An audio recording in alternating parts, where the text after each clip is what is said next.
Good morning. Good morning, Peggy, Barbara, and Patty. Welcome, glad you're here. It's 11 o'clock. We're going to go ahead and get started. So welcome to our 5 Wishes workshop via Zoom. My name is Louise Joyce and I'm the Director of Community Development at Yolo Hospice. Your hospice team for today's meeting is Liz Romero, Community Ambassador for Yolo Hospice, Andrew Moore, Yolo Hospice Volunteer Manager, and Ellie Slavin, Citizens Who Care Volunteer Manager. Our team, they will be working silently in the background to help ensure a successful workshop. As a convenience to you, we are recording the series, and as a participant, the link of the recording will be available to you via email next week. A little about Yolo Hospice. We are the first in the Sacramento Valley. We have the longest regional track record as experts in caring for people who have a life-limiting illness. We currently serve more than 180 communities in the 5 counties of Yolo, Colusa, Sacramento, Solano, and Sutter. And we are your experts for palliative and end-of-life care. Please reach out to us directly if you have any questions for this chapter of your life, for yourself or for your loved one. We are here to support you. And remember, hospice is a choice. Not all hospices are the same. Please ask for Yolo Hospice by name. And Andrew Moore, our volunteer manager, has a few words that he would like to share. Hello, so volunteers play a crucial role at Yolo Hospice. So if you enjoy this presentation, the work that we're doing here at Yolo Hospice, please reach out to me specifically. I'm going to be entering my information in the chat below. But whatever makes your heart sing, we're going to find a place for you here at Yolo Hospice as a volunteer, whether that's for patient care, floral deliveries, or pet peace of mind program, or even administrative support. My contact information is below. Please email me, and I look forward to onboarding you and making your heart sing with the volunteer opportunities here at Yolo Hospice. Thank you. Great, thank you, Andrew. We'll be utilizing the following Zoom best practice to ensure a successful workshop. All participants are muted. Presenters will unmute themselves when it is time to present. Please use the chat box for your comments and questions. To ensure a safe and secure meeting, we are asking that participants do not post any links in the chat box, as Yolo Hospice cannot guarantee the security of those links. Please only click on links posted by Yolo Hospice. The goal of this workshop series is for all participants to complete their 5 wishes by the end of the 5-week program. We have been working with the material 1 wish at a time, and we ask that you complete the work from each week before the following week's session. And we do check in with you at each week to confirm that you have completed the previous wish. The link to your free digital copy of the 5 wishes was included in the email we sent you. We'll also be posting this link in the chat. The 5 wishes is a fillable PDF document for your information, or you may also simply print it off and fill in your information offline. Now I'd like to introduce you to today's presenters. We are proud to partner with Aging with Dignity, the makers of this workshop's 5 wishes. Today we are joined by the president of Aging with Dignity, Paul Malley, who will be guiding you through the 5th wish, which is what I want my loved ones to know. Paul will also be summarizing all of the previous wishes, and this is the last week of this workshop.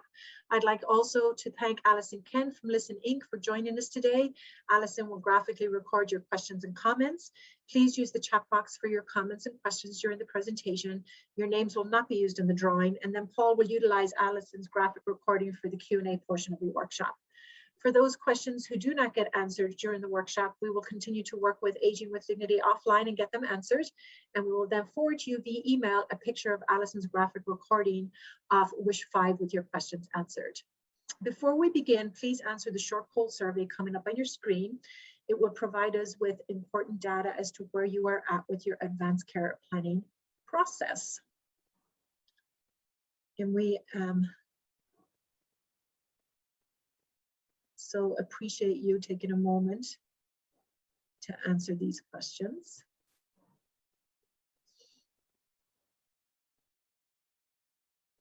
We build our programming and improve our programming based on this information. So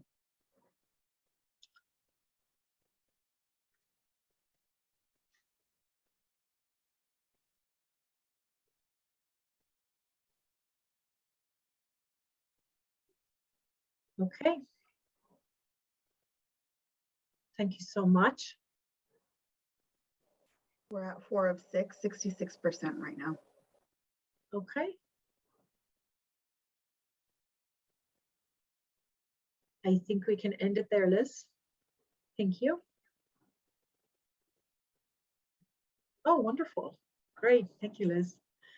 And now I'm going to turn it over to you, Paul. Please go ahead and take it away. All right, thank you so much, Louise. It's good to be back with the Thursday morning group.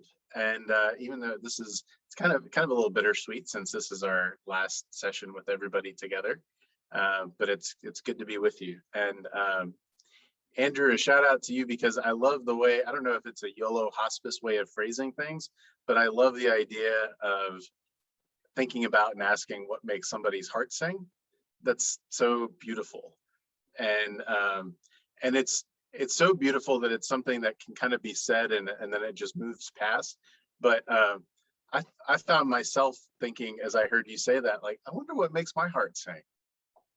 You know, I mean, you could sit with that for a little while and actually think about it. And I don't know, maybe that's what I'll do after this workshop, give some thought to that. But the other thing that I realized is that idea of thinking about what makes your heart sing, it pulls out of us, helps us to think about what matters most to us. And really that's what we've been talking about every week as we've talked about 5 wishes, are the things that matter most to us. And, you know, when we started with wish 1, talking about healthcare agents, and then went on to clinical treatments and questions about life support treatment, might make your lungs sing, but it's not going to make your heart sing.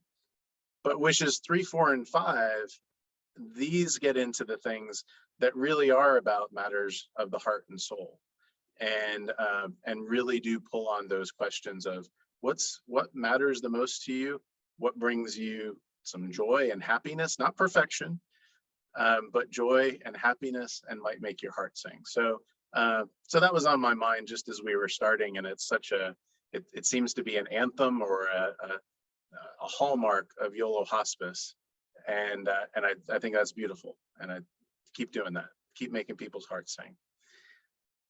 As we dive into this content today, we're going to look specifically at wish 5 of 5 wishes, and I'm going to attempt to share my screen with you. After these past few times, I kind of have this routine down now, hopefully.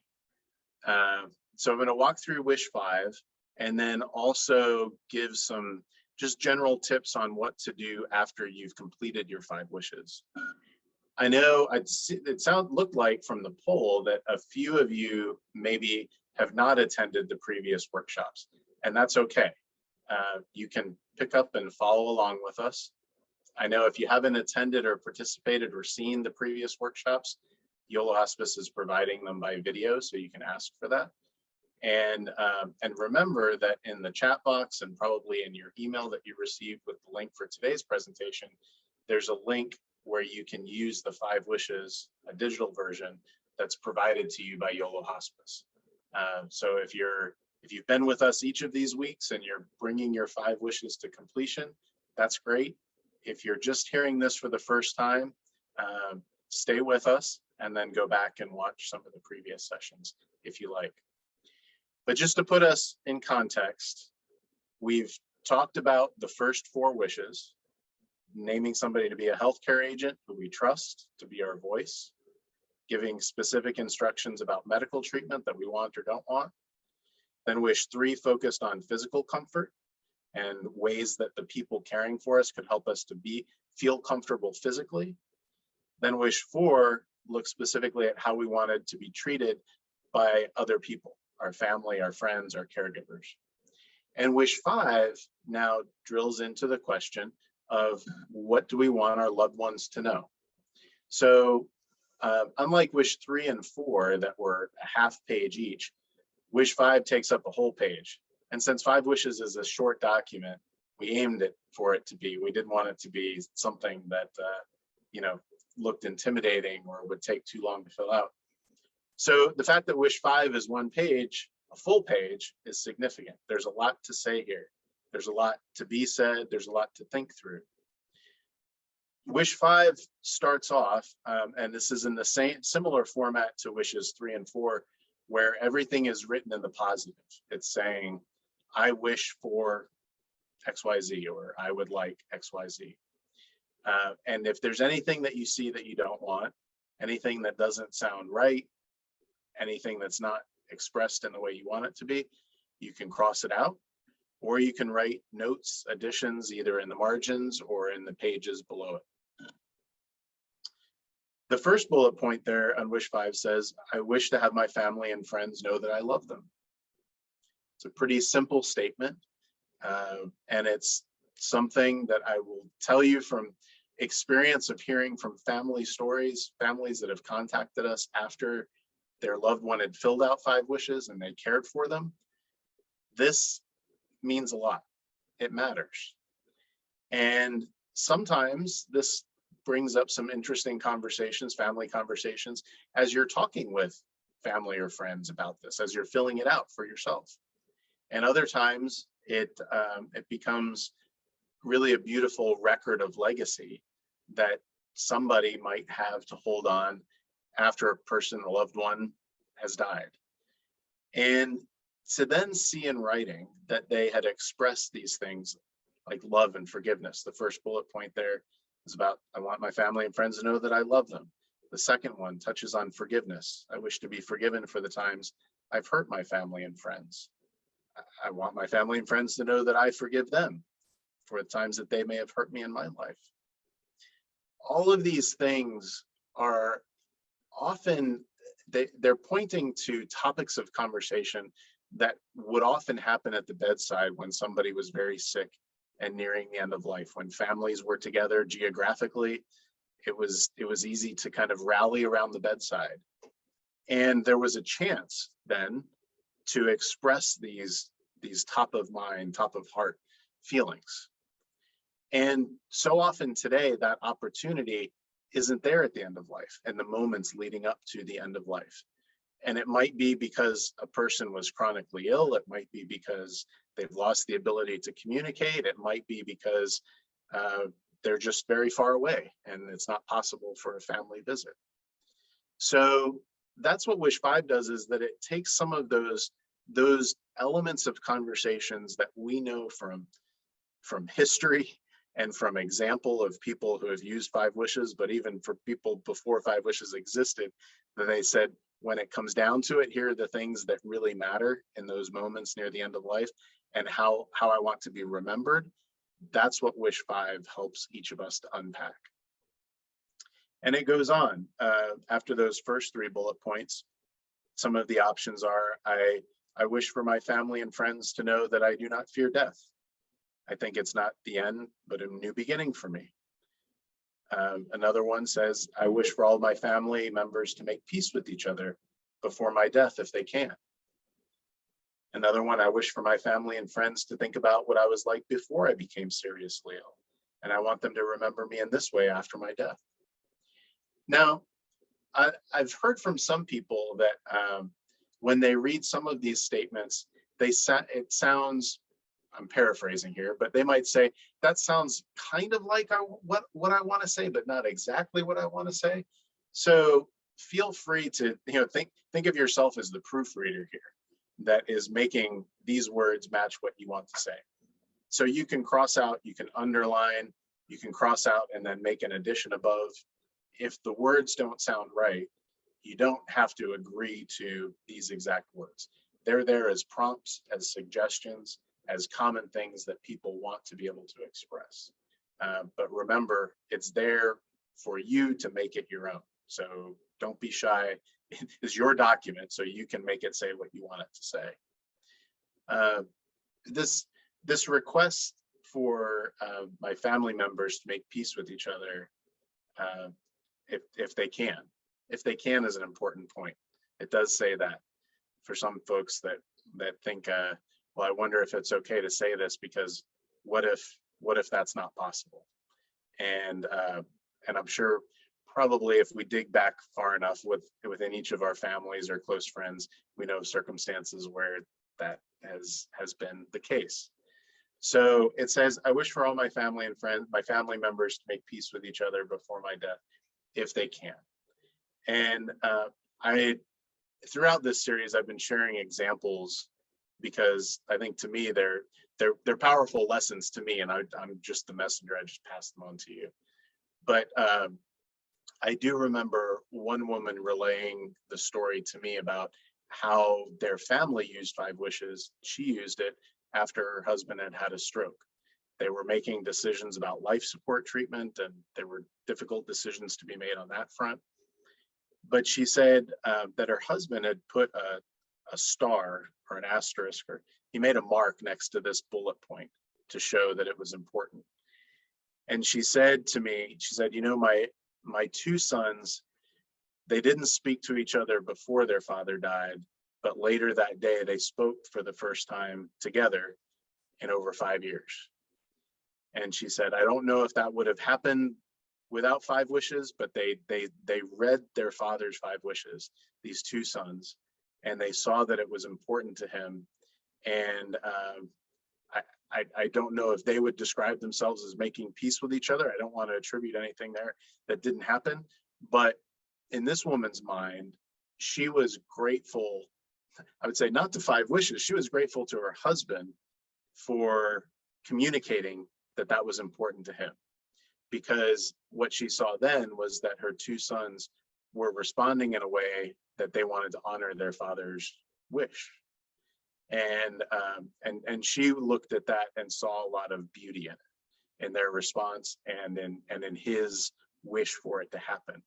And what I love about that instance and that example is that it can be hard to think about how we might make something like that happen. And actually we can't make it happen, right? Can't force anybody to make peace with each other. But so often as we think about what matters to us at the end of life, it's true, we think about those we love. We also think about broken relationships and if there are opportunities to mend any of those broken relationships. And sometimes there are, and sometimes there aren't. But part of, I think the nature of 5 wishes is that it creates the opportunity for you to simply say, this is something that I would desire, that I would want, that I hope would be possible, without putting any burdens on anybody else, but also by being clear to say, this is something that matters to me. This is important to me. The bullet points go on to offer options to say, I wish for my family and friends and caregivers to respect my wishes, even if they don't agree with them. It's kind of an interesting comment because you're kind of flying the flag there and saying, this is asking me what is important to me and I'm saying it, so I'd like you to listen, please. Another one, I wish for my family and friends to look at my dying as a time of personal growth for everyone, including me. This will help me to live a meaningful life in my last days. Another, I wish for my family and friends to get counseling if they have trouble with my death. I want my memories of life to give them joy, not sorrow. Again, for some of you, that might sound spot on. For some of you, it might sound close to spot on, but not really. Make it your own. Put the words in a way that seems to convey what you would want to say. The last couple bullet points there before it gets down into additional options where you can actually write some longer answers. The question says, after my death, I'd like my body to be either buried or cremated. And this, of course, is a very big question. We've heard certainly from many families that have contacted our office from somebody who hasn't filled out 5 wishes or hasn't filled out any advance directive and has just recently passed away. And the family or the friends or the people who are close to them, they don't know what their preference is regarding burial or cremation or what their preference would be. So it's important to be able to communicate that. And 5 wishes allows you to be able to communicate your preference. This is not a wish 5 in this section. This is not a legally binding agreement like what you would make with a funeral services provider. Say, for example, if you were to work with a funeral home or some other funeral service provider, cremation service provider, and make pre-planned, sign a contract, make it and prepay for it, pre-plan those arrangements, those are locked in stone. You have an agreement and you are in many cases paying for either all or a portion of it. The reason that I stress the difference there is because we're sometimes asked by families, are we legally bound to follow the instruction that's in Wish 5, in 5 Wishes? And while 5 Wishes is a legal document, especially Wishes 1 and 2 on the healthcare issues, it is not a legally binding document when it comes to many of these personal care preferences. For example, I mentioned, a nursing home couldn't be held liable, for example, if they played the wrong music and you said you wanted one playlist or one song list and they played the other one. It's the same here in Wish number 5. Nobody's going to be held legally liable if they don't make peace with somebody else. You've communicated here to the people close to you what your wishes are for what you'd like to have happen after you've died. But beyond that, there are state legal intricacies that would dictate any legal questions that would be involved. For example, if family members had different opinions of what should be done. One family member believes that, somebody wanted to be cremated and somebody else believes that they wanted to be buried, and they might even look at 5 Wishes and say, well, mom said this 2 years ago, but I heard mom say this last week. Those are all questions that can come up. So the bottom line there, what I would underline is that you're communicating your preference. If you believe that this is something that might be a point of disagreement after your death, it would also be wise to make sure that you look into pre-planning with a funeral service provider. If you think that may be a point of contention or disagreement, you may need to take an additional step beyond just communicating your preference here. And in the next couple of prompts there in 5 Wishes are all about what has happened after the person has died, asking questions about memorial services, where the remains should be placed, funeral wishes, wishes for memorial service, those types of things. And that also, it may sound unnecessary.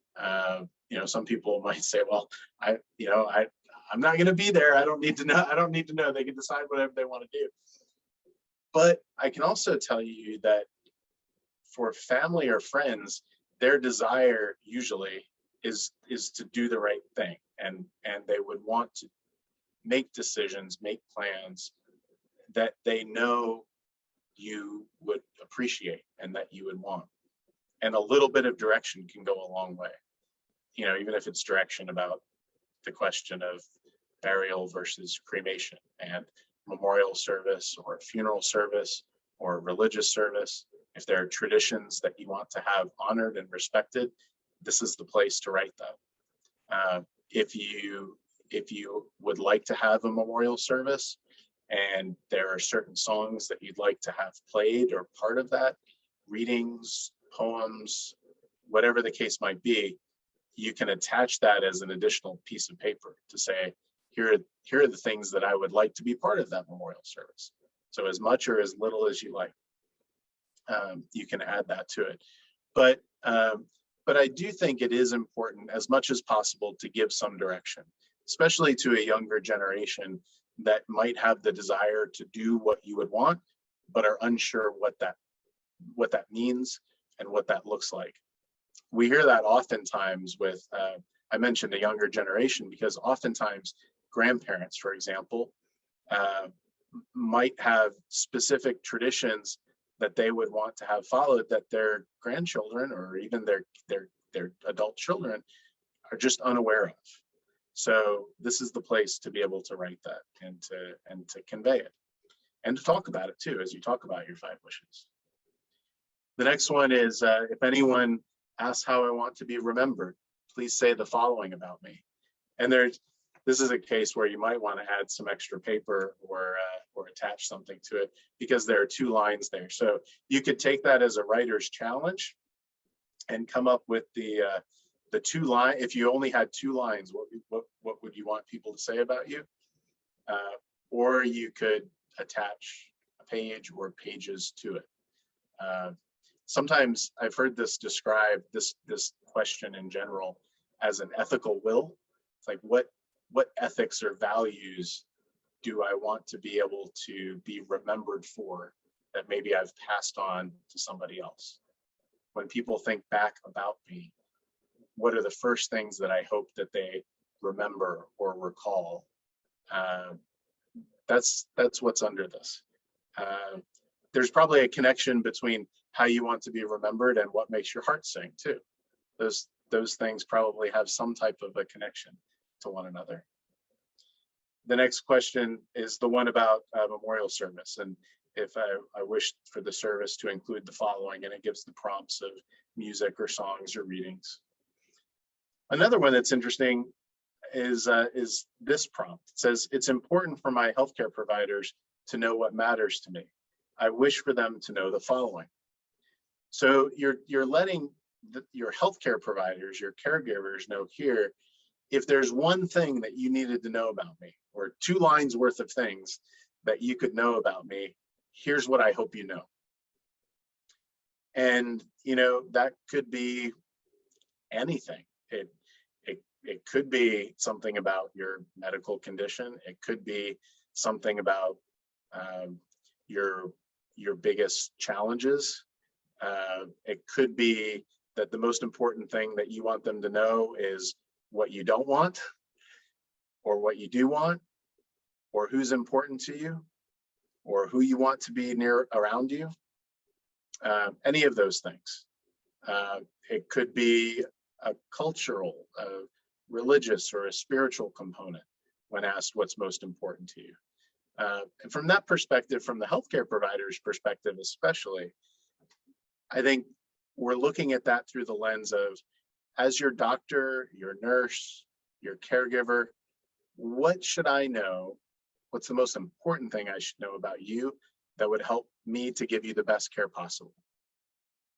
And that's something that you could actually sit with and think on, just like the what makes your heart sing. You could sit with that for a little while. And I'm looking above my laptop because I'm looking out a window and there's sun shining on trees, and it's a good little place to aim my thoughts. But maybe find a comfortable place to sit and give some thought to that. What if somebody was caring for me? What about me should they know that would allow them to do what they want to do, which is give me the best care possible? We'll make that assumption that that's their intention. So how can we help them in 2 lines know something important about us so that they know who we are? And remember too that we are aware that oftentimes people's biggest concern and criticism of the healthcare system is that they feel anonymous, they feel unknown.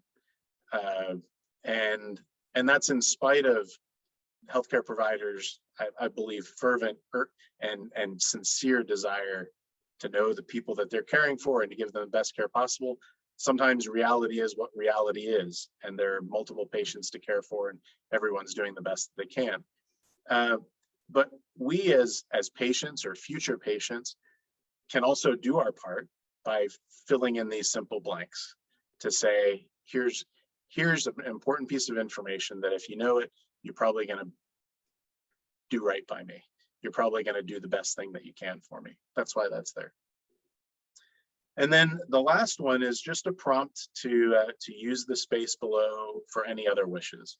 And again, it's short space, it's 2 lines, so don't feel trapped by that. You can attach a page to it if you like to do that.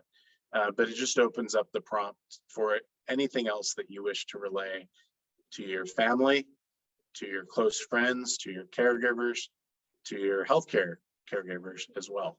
Anything like that is fair game, and you're welcome to add it. So then, once you get to the bottom of that page, you're at the end of wish 5. And when you're at the end of wish 5, you're almost at the end of 5 wishes. So after wish 5, the next page, the next step is the signature page. And this has a lot of words on it. It has more legal jargon on it than I wish we had to have, but it meets legal requirements, so we have to make sure we have the right wording, especially in these statements regarding that are connected to your signature. So once you've printed off your 5 wishes or you filled it in, then it is important to sign it and have it witnessed. It's not complete, it's not valid until it's signed and witnessed. So what that means is that we want to wait to sign it until you have 2 witnesses with you. And there's a list of people there who shouldn't be your witness. And basically, you're looking for somebody who's not related to you, who doesn't have a financial interest in you, and who's not your healthcare provider. That's spelled out in more detail, but you're basically looking for an independent person, somebody who doesn't have a connection to you.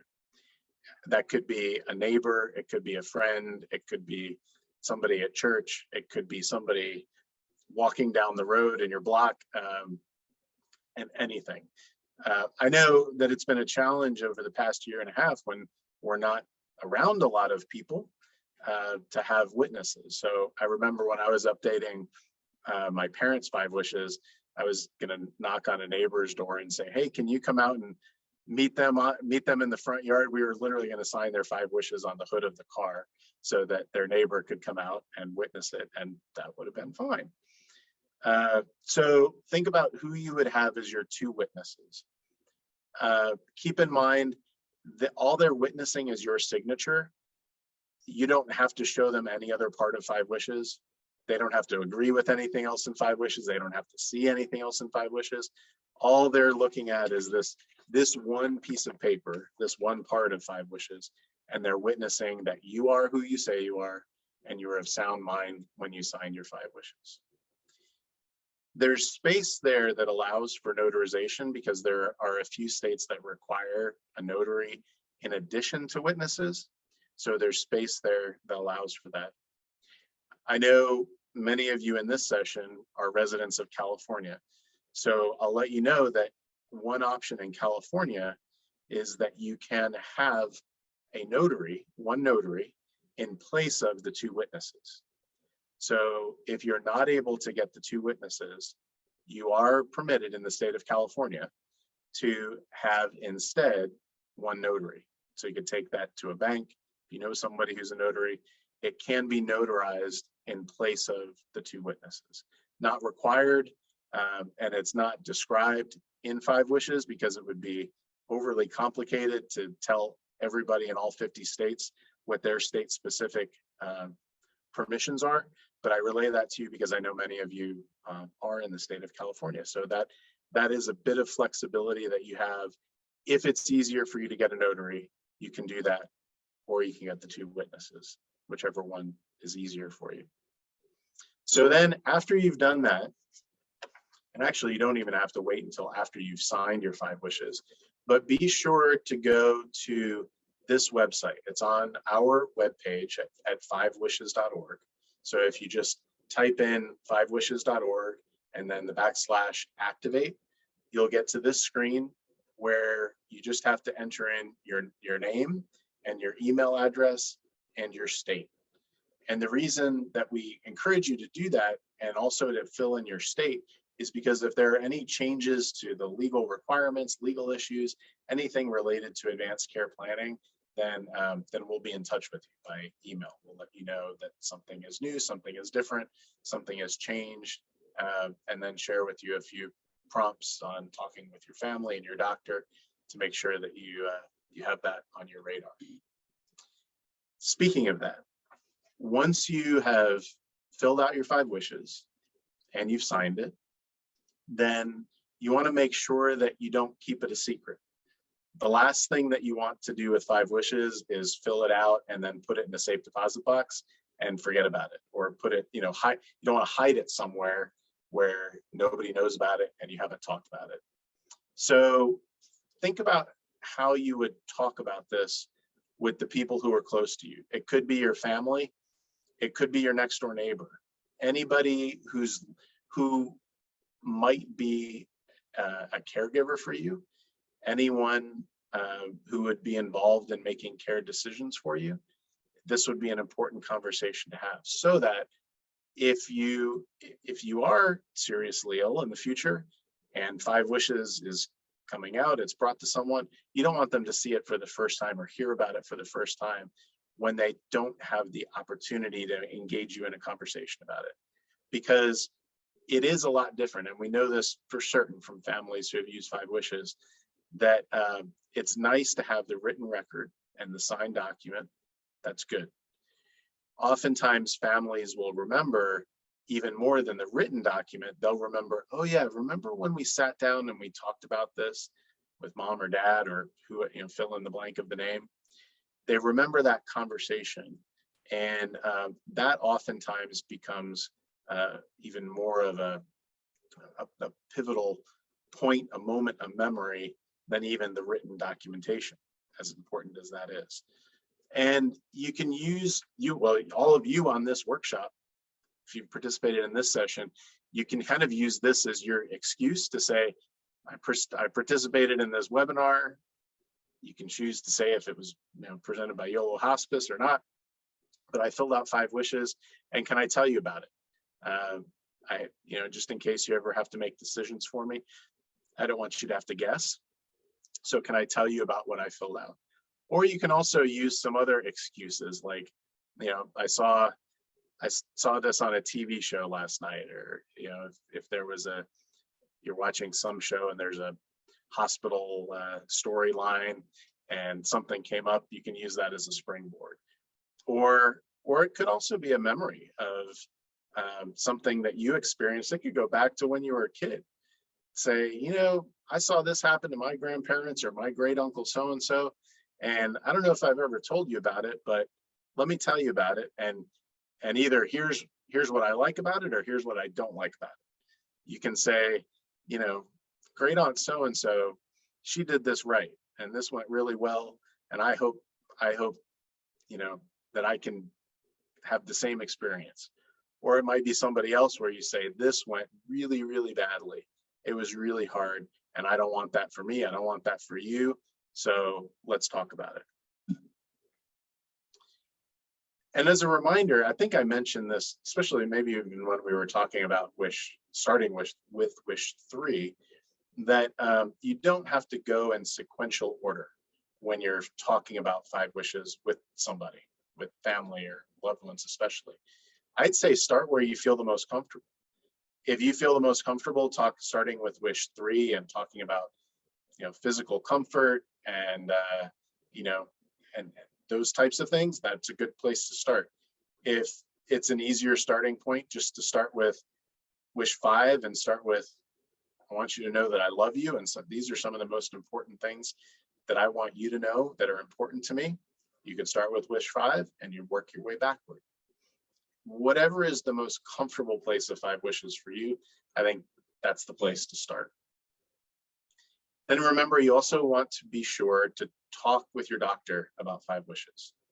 If you are still filling out 5 Wishes and you have questions of your doctor, then bring it to your next appointment. Or you can even schedule an appointment. You can call your primary care provider and say, I'd like to schedule an appointment to talk about my advance directive. And they should do that for you. It's actually included as a Medicare benefit where physicians are reimbursed for that. There might be a copay attached to it. It's a usual copay, but you can schedule an appointment with your primary care provider just to talk about your advance directive if you'd like to do that. You might also bring it up when you have your annual checkup, whether it's your welcome to Medicare visit or an annual Medicare visit or a wellness checkup. That's a perfect time to either say, I'm filling out my 5 Wishes and I have questions, or to say, I filled out 5 Wishes and I brought a copy, please put it in my medical chart. That's important to do. Make sure that you make copies of your 5 Wishes and that you bring it to your doctor, bring it to your healthcare agent, the person you've named in Wish 1, and make sure that they know how to find it. So for your doctor, I'd say, please put this in my medical chart. For your healthcare agent, I'd ask them to keep a copy where they can access it. And then I'd also put the original in a secure place, but not under lock and key. So that could be in a top dresser drawer. It could be in a file cabinet with an emergency file or an important papers file. It could be in a box under the bed, as long as somebody knows that there is a box under the bed and where to find it. So the message there, I hope you hear the flag that I'm waving, is make sure that your doctor knows where it is and can access it, and that your family and any caregivers would know how to access your 5 wishes.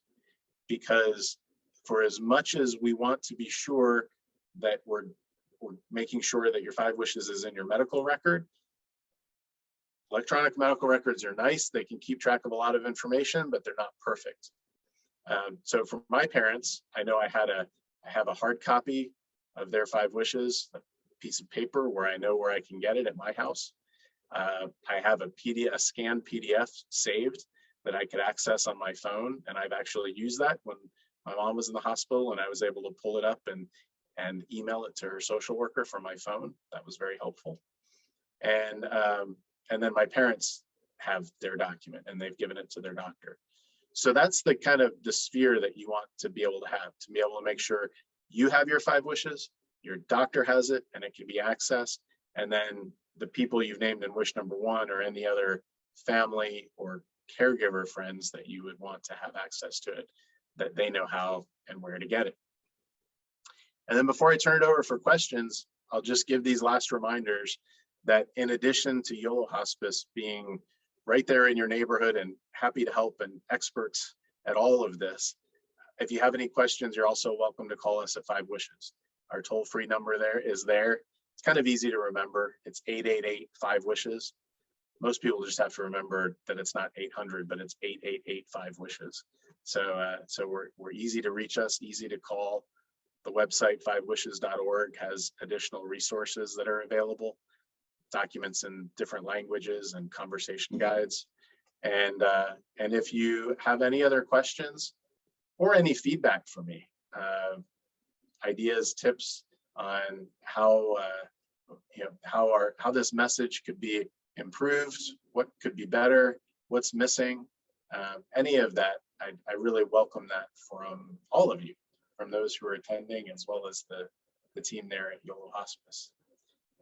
It's been really wonderful getting to be with each of you over the past couple weeks, past 5 weeks. So it's been a pleasure and an honor. And one of the great things that I love about this series is our work with Allison and the great graphics that she's created through listening. So I will turn it over to Allison, and we'll see if there are any questions that we've received already. But remember, you can also drop any questions in the chat below, and we'll do our best to answer them.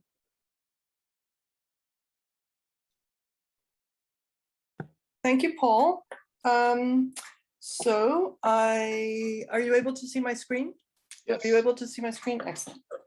Okay, so the top 2 questions here are kind of related to each other. One is this a good place to add individual sealed letters to settle potential past conflicts? And is this a good place to add instructions about my social media accounts?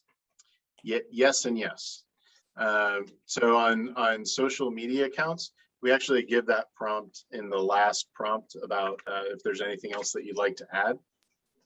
So some of the things that you might want to add when it comes to social media, one is, what information would you like to have shared about you on social media? There are some people that would, this is kind of similar to in Wish 4, we were talking about, do you want people to pray for you? And some people will say, well, yes, I want people praying for me, but I don't want it announced publicly at church or things like that. So social media is public. So what would you like to share? Do you want pictures shared? This is sometimes a question that comes up in families. Should we share pictures of what's happening right now with grandma? And then lastly is, is who would have control or access to your social media accounts after you've died. Remember, if you're the only person with a password, then that just stays as it is until something changes, which is in perpetuity, unless something changes. So those are important things to think about. And when it comes to individually sealed letters, and this says to settle potential conflicts, that's a great idea. You could tuck individually sealed letters in with your 5 wishes and include it in your file. The important thing there is to make sure that your original that has these letters included in it is in an accessible place and that it can be found. So one way to do that is to be able to say to family or anybody who would be the person to look for this, that you have this emergency file or emergency box, and here's where it is, and here's where they can find it. Of course, if you have an attorney and you have legal documents on file with your attorney, it would be good to have a copy of this with your attorney as well. Attorney's not necessary, but if you have one, it's important for them to have a copy of your 5 wishes. And in addition to settling past conflicts, your letters may also be an opportunity to just convey personalized information to individuals. 5 wishes is in a pretty broad way where you're saying, I want my family and friends to know that I love them, and that's good and that's helpful. You may have personalized messages that you'd like to deliver to individual people, and that's where those individual sealed envelopes are a nice way to do that. And you can tuck that in with your 5 wishes for easy finding. Great. Okay, have you ever heard of someone contesting 5 wishes? Yeah, there's never been an instance where 5 wishes has been denied or not followed because of a legal issue. So 5 wishes has always, the validity of 5 wishes has always held up, and we've distributed about 40 million copies of 5 wishes, and it's always been considered to be valid. It's always been valid. I think the places where questions come up might be an interpretation when it comes to wish 1 on medical issues. Remember, those were all looking at instances where a person is not likely to recover. So there might be some gray areas there, for example, of what is the person's actual diagnosis or prognosis. And then, with family and friends acting on your wishes, there have been few examples, but there have been examples of people disagreeing on memorial services and burial, things like that, that are more dependent on your families and your healthcare agents' willingness to follow your wishes. And that's exactly why I would underline that part of wish 5 that says, I wish my family and friends and caregivers to respect my wishes, even if they don't agree with them. That's baked into 5 wishes.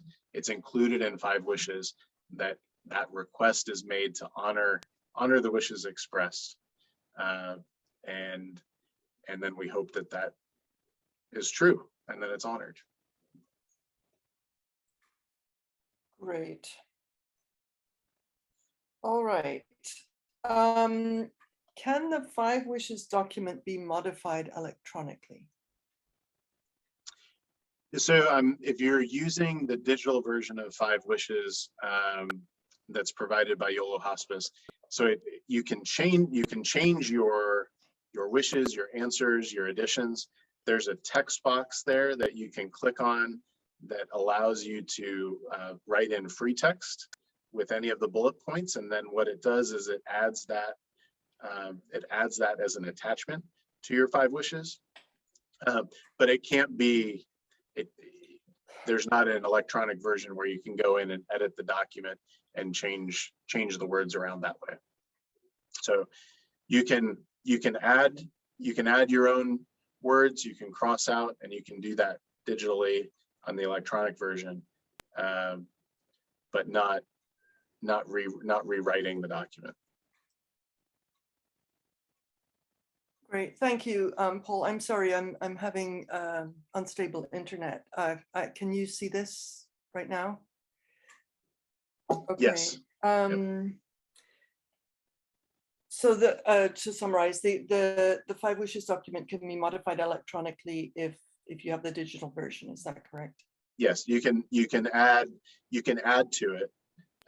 So yes, you can add your own additions, and then you can strike anything. So you can make your additions and deletions, but you're not able to reword the document electronically. Great. Yeah. Okay. Thank you. There were actually 2 questions about the witnesses. Does anything happen if the witnesses die? So that would not invalidate your document. So the document is still valid even if your witnesses have died. The question to consider is, how is it likely that your document could be contested? If you think there's a high likelihood that your document could be contested, the whole rationale for a witness is that somebody could be called on to attest to the fact that you signed it and that you were of sound mind. So if you think in your particular situation that there's a high likelihood that it could be contested, then I think that would be a good reason to fill out a new document and have new witnesses. But in most cases, if somebody filled out a document a year or 2 ago and their witnesses died, that's not a reason in itself to have to update a document and to fill out a new one. On the other hand, if you're someone who has filled out your 5 wishes 10 years ago and both of your witnesses have died and it's been a decade, then you might want to just update your document because it would be good to update your document. But it's not an automatic invalidation. Great. Okay. Can we use whiteout on our document? No, don't do that. It would be better to cross out if you change your mind, or if you or if you're just crossing a part of it out. Because it's a legal document, it would be better to not cover something up. It'd be better to show that you've crossed it out and changed it. And if you change your mind, you can put an initial on it too. And I'll add this caveat that I suggest no whiteout on any of the legal matters, the legal issues there, because in general, you just don't want to use whiteout on the legal document. If there's a part of wishes 3, 4, and 5 that you would prefer to just erase so that it's not there, and you don't want somebody to see that you've crossed it out, I think in wishes 3, 4, and 5, it would be okay to use whiteout if your intention was not to change a legal instruction, but a personal preference. So okay in wishes 3, 4, and 5 because it's relaying personal preference and not a legal, not answering a legal question. Great, thank you. I've really condensed the question on this one, but the essence of it was, is it necessary to save my document to the 5 Wishes website if my attorney has it? So actually, activating 5 Wishes, by activating it on the 5 Wishes website, you're not saving it to our website. You're just activating your membership so that we can contact you if there are updates to 5 Wishes.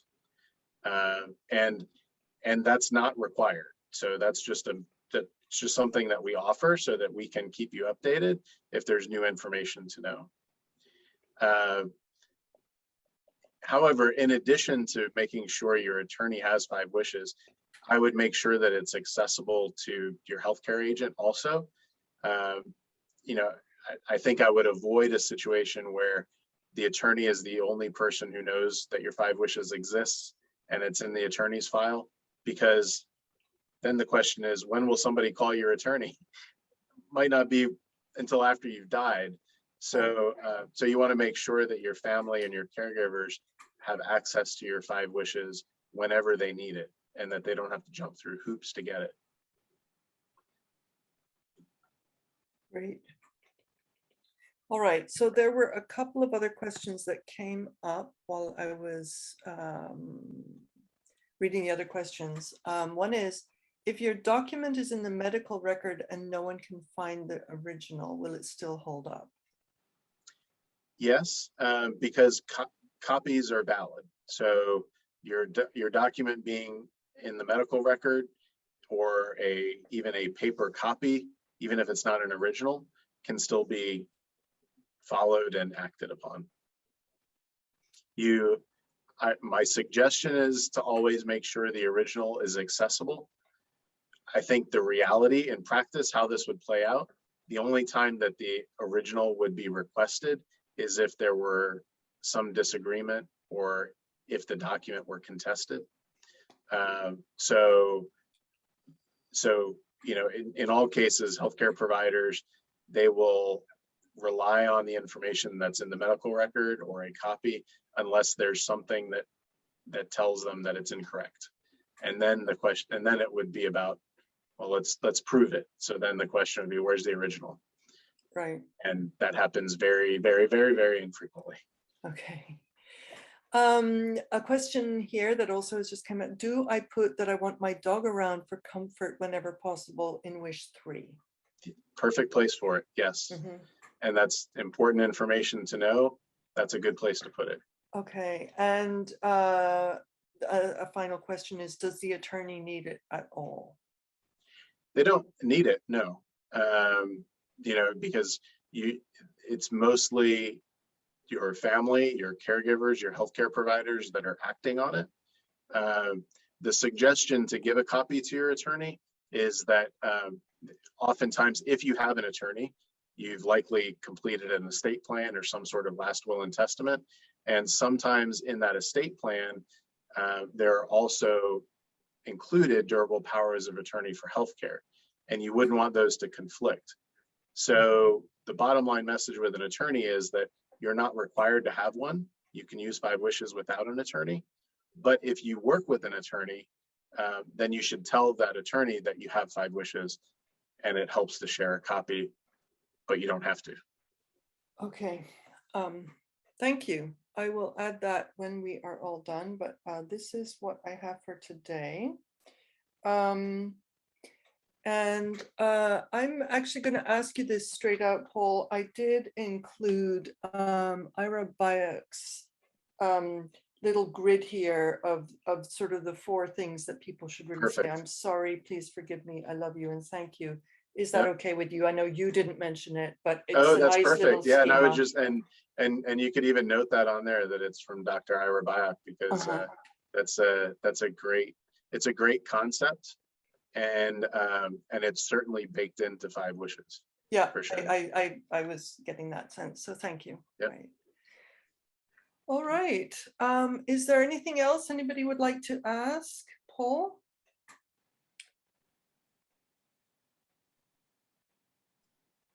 Great. Well, I'll add those other 2 questions and after, but I'll stop sharing now. Thank you very much, Paul. Thank you. Thank you, Alison. Thank you, Paul, for another wonderful workshop. And this is our last workshop of this series. And thank you for joining us and for being with us on this journey. We're just so grateful. So before you leave, if you can take a few minutes to answer the next poll on your screen. Your answers, as always, are utilized to help us improve our programming. Be sure to scroll down on the poll to answer all questions. Along with that, Andrew Moore, our volunteer manager, has put his contact information in the chat. Please reach out to him for any volunteer inquiries. And please remember, we are here for you, and so is 5 Wishes if you need any additional support to complete your 5th wish. And thank you all for joining us these last 5 weeks. It has been a delight and an honor to walk with you through all of the 5 wishes. And we look forward to seeing you all again in the future. I hesitate to say near future, but in the future. And we look forward to that day so much. Please keep well and safe out there during this challenging time. Thank you all.